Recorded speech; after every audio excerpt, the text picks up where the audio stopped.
Yan. So yun mga karakmek, yan.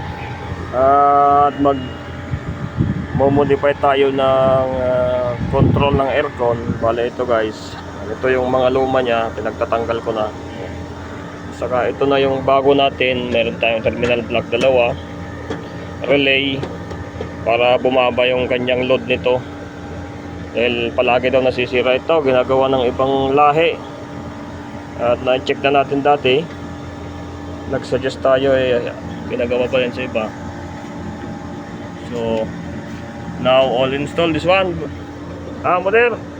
Kolo install Kolo install. Install. Kalas on IC.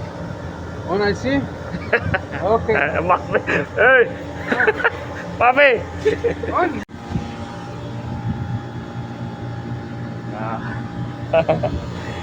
Oh guys, okay na So naka-auto siya. Tinesting muna natin dito. Ay off now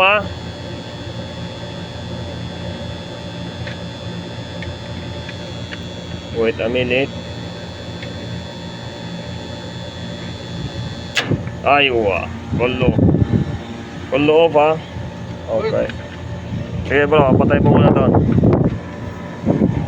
Mia comes in. Mia comes in Mia comes in. Meeting.